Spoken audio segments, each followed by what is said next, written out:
राजस्थान में political suspense खत्म हो गया है। राजस्थान के नए मुख्यमंत्री भजनलाल शर्मा होंगे। सांगानेर से विधायक भजनलाल शर्मा को विधायक दल का नेता चुना गया है। वहीं दूदू से जीत हासिल करने वाले डॉक्टर प्रेमचंद बैरवा और विद्याधर नगर सीट पर रिकॉर्ड मतों से जीत हासिल करने वाली दिया कुमारी को डिप्टी सीएम पद की कमान सौंपी गई है। उप मुख्यमंत्री पद पर मिली जिम्मेदारी के बाद डॉक्टर प्रेमचंद बैरवा ने समाचार प्लस से की एक्सक्लूसिव चर्चा, जिसमें उन्होंने दूदू की जनता और भारतीय जनता पार्टी के केंद्रीय नेतृत्व का आभार जताया। साथ ही कांग्रेस पर भ्रष्टाचार के आरोप भी लगाया। उन्होंने जेजेएम समेत सभी भ्रष्टाचार के मुद्दों पर सख्त कार्रवाई की जाएगी, ऐसा कहा।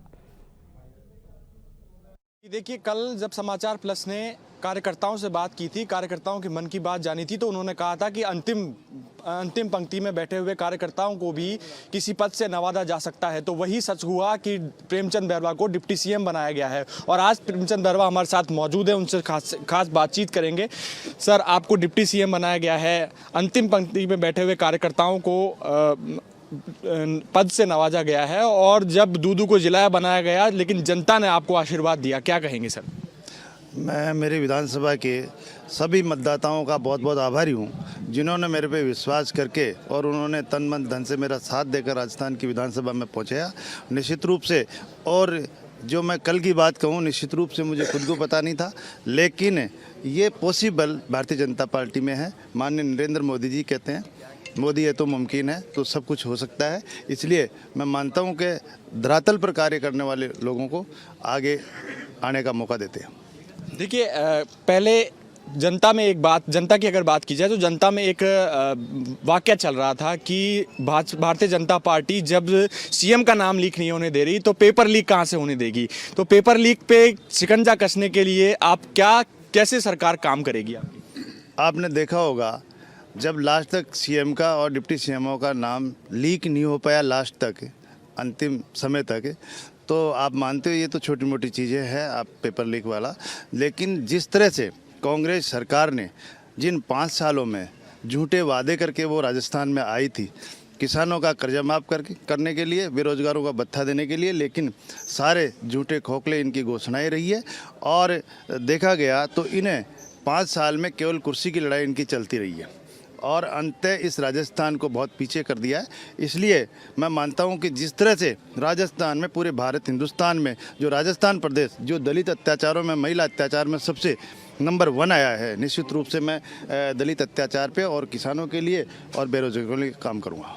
देखिए, हमारे साथ में अभी हमारी वरिष्ठ संवाददाता राखी मैडम भी जुड़ी हुई है, उनसे भी बातचीत करेंगे। मैडम, आप भी जानिए, महिला सुरक्षा को क्या लेकर योजनाएं बनाएगी सरकार?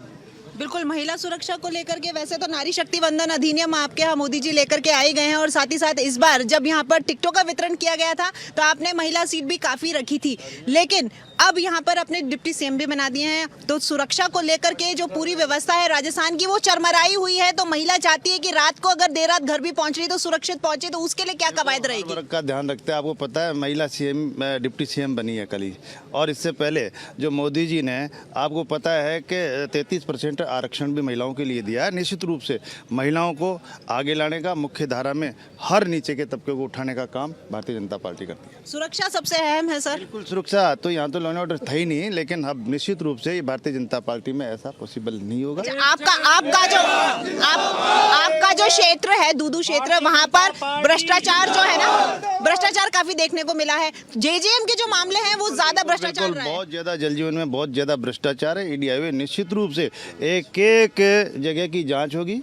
पुरानी पाइपलाइन में लाइन डली हुई है, और यहाँ के जो जनप्रतिनिधि हैं जिन्होंने बहुत ज्यादा भ्रष्टाचार करवाया है, मुझे सब पता है। एक एक चीज अब आने वाले समय में निकल के आएगी। देखिए, हमारे साथ में डिप्टी सीएम थे। डिप्टी सीएम के पद पर है सर आप, तो आप अपने क्षेत्र में दूदू में, जहां से आप जीत करके आए वहां के लिए, और आप क्या कुछ ऐसा विकास उनके लिए लेकर आएंगे जिससे वहां की जनता ने जो आपको आशीर्वाद दिया है उसको लेके वो सहमत? नया जिला बना है, लेकिन जिले का आप प्रारूप देखोगे छोटा है, लेकिन वहाँ बिल्कुल रोडें गड्ढों में पूरे गड्ढे भर नहीं पाए हैं। निश्चित रूप से मैं रोड पे, सड़क पे, बिजली पे पहले वो मुहैया कराऊंगा वहाँ पे, जो एक ज़िले में होने चाहिए। इस तरह की व्यवस्था अभी तक सड़क, बिजली, पानी और बेरोजगारों के लिए औद्योगिक क्षेत्र का काम मैं देखूंगा। शिक्षा पे ज़्यादा।